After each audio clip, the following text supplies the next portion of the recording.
दोस्तों नमस्कार, मेरा नाम प्रशांत है और आप मेरे डिजिटल मंच खुद रंग पर हैं। दोस्तों, गुजरात दंगों का जिन्न एक बार फिर से बीबीसी की एक डॉक्यूमेंट्री के जरिए बाहर आ गया है। गुजरात दंगों के 20 साल बाद आई इस डॉक्यूमेंट्री में कई ऐसे दस्तावेजों के जरिए ये एस्टैब्लिश करने की कोशिश की गई है कि 2002 के दंगों के लिए गुजरात के तत्कालीन मुख्यमंत्री नरेंद्र मोदी ही जिम्मेदार थे। लगभग 1 घंटे की डॉक्यूमेंट्री बीबीसी ने 17 जनवरी को अपने यूट्यूब चैनल पर द मोदी क्वेश्चन नाम से अपलोड किया था।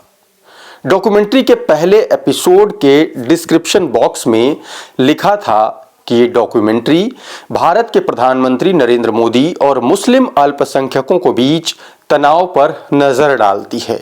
गुजरात में 2002 में हुए दंगों में नरेंद्र मोदी की भूमिका के दांव की जांच करती है। बता दें कि गुजरात के दंगों की जांच के लिए सुप्रीम कोर्ट के निर्देश पर गठित समिति ने नरेंद्र मोदी को क्लीन चिट दे दिया था।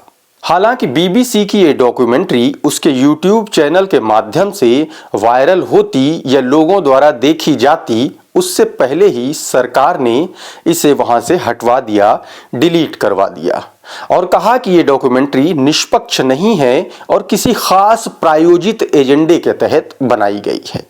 दोस्तों, ये डॉक्यूमेंट्री दरअसल 2 पार्ट में है।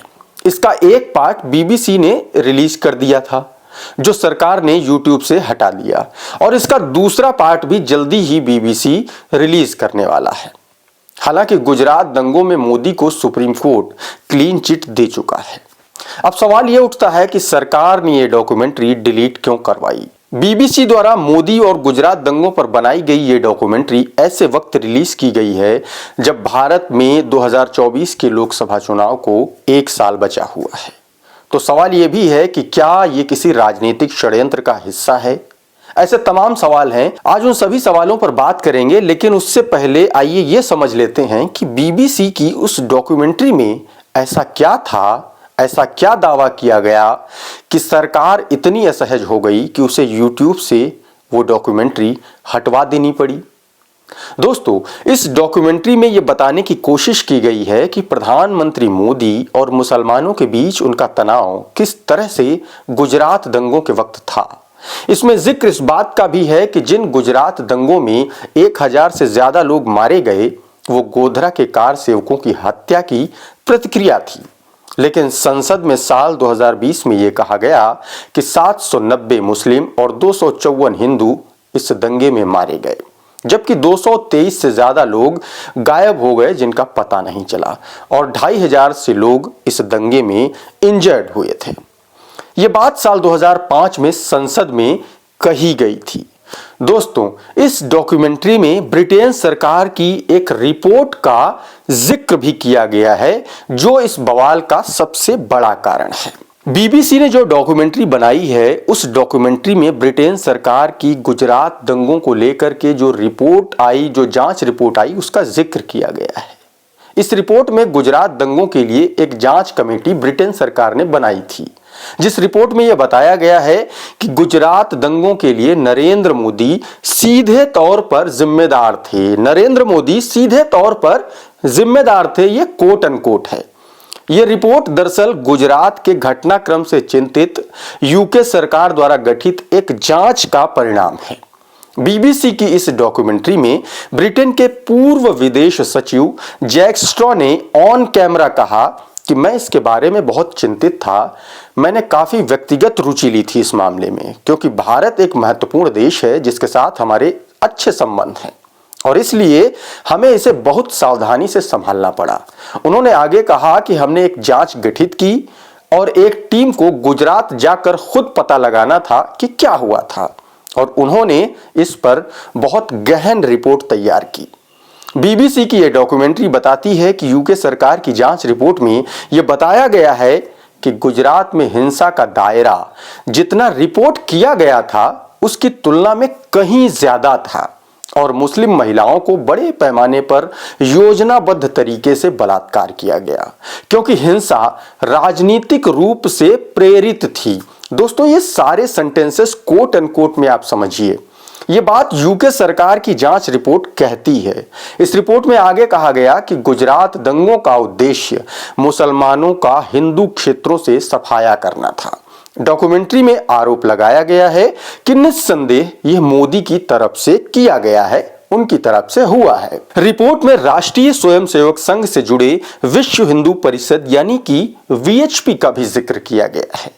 अपनी पहचान न जाहिर करते हुए पूर्व ब्रिटिश राजनयिक ने कहा है कि हिंसा व्यापक रूप से एक चरमपंथी हिंदू राष्ट्रवादी समूह विहिप यानी कि विश्व हिंदू परिषद द्वारा आयोजित की गई थी। और रिपोर्ट यह भी कहती है कि विहिप और उसके सहयोगी राज्य सरकार द्वारा बनाए गए दंड मुक्ति के माहौल के बिना इतना नुकसान नहीं कर सकते थे। डॉक्यूमेंट्री में आरोप लगाया गया है कि दंड मुक्ति के भाव से हिंसा के लिए माहौल तैयार किया गया। बीबीसी की इस रिपोर्ट में मोदी का भी वर्जन लिया गया, जिसमें बीबीसी के पत्रकार के सवालों का प्रधानमंत्री मोदी ने जवाब दिया है और कई बार वो ये कहते हुए दिख रहे हैं कि आपको अपनी जानकारी दुरुस्त करनी चाहिए, राज्य में बहुत शांति है। राज्य में कथित तौर पर कानून व्यवस्था को ठीक से संभालने के सवाल पर नरेंद्र मोदी कहते हैं कि यह पूरी तरह से गुमराह करने वाली जानकारी है और मैं आपके विश्लेषण से सहमत नहीं हूं। आप अंग्रेजों को हमें मानवाधिकार का उपदेश नहीं देना चाहिए। दोस्तों, सरकार के विदेश मंत्रालय ने इस डॉक्यूमेंट्री को किसी खास एजेंडे से प्रेरित और मोदी के खिलाफ दुष्प्रचार बताया है। विदेश मंत्रालय के प्रवक्ता अरिंदम बागची ने गुरुवार को मीडिया से कहा कि हम नहीं जानते कि डॉक्यूमेंट्री के पीछे क्या एजेंडा है, लेकिन यह डॉक्यूमेंट्री निष्पक्ष कतई नहीं है। यह प्रधानमंत्री नरेंद्र मोदी के खिलाफ दुष्प्रचार है। बागची ने कहा कि यह डॉक्यूमेंट्री भारत के खिलाफ एक खास किस्म के दुष्प्रचार का नैरेटिव चलाने की कोशिश है। डॉक्यूमेंट्री में दिखता है कि इससे जुड़े हुए लोग और संगठन खास किस्म की सोच रखते हैं, क्योंकि इसमें फैक्ट ही नहीं है। हालांकि बीबीसी की इस डॉक्यूमेंट्री से यूके के ही सांसद इत्तेफाक नहीं रखते हैं। यूके के सांसद लॉर्ड रामी रंजर ने बीबीसी की डॉक्यूमेंट्री को लेकर 18 जनवरी को एक ट्वीट किया था, जिसमें उन्होंने बीबीसी से कहा था कि आपने भारत के 100 करोड़ से अधिक लोगों की भावनाओं को ठेस पहुंचाई है। एक लोकतांत्रिक रूप से चुने हुए प्रधानमंत्री, भारतीय पुलिस और भारतीय न्यायपालिका की भावनाओं को ठेस पहुंची है। हम गुजरात दंगों की निंदा करते हैं, लेकिन आपकी पक्षपातपूर्ण रिपोर्टिंग की भी आलोचना करते हैं। दोस्तों, इस वीडियो में फिलहाल इतना ही। ये वीडियो आपको कैसा लगा हमें कमेंट बॉक्स में जरूर बताएं। इस वीडियो को लाइक कीजिए और ज्यादा से ज्यादा लोगों तक शेयर कीजिए। अगर आपने हमारा चैनल अभी तक सब्सक्राइब नहीं किया है तो फौरन कर लीजिए और बेल आइकन जरूर दबा दीजिए। ये वीडियो अगर आप हमारे फेसबुक पेज पर देख रहे हैं तो वहां पर हमें फॉलो जरूर कर लीजिए। बहुत बहुत धन्यवाद।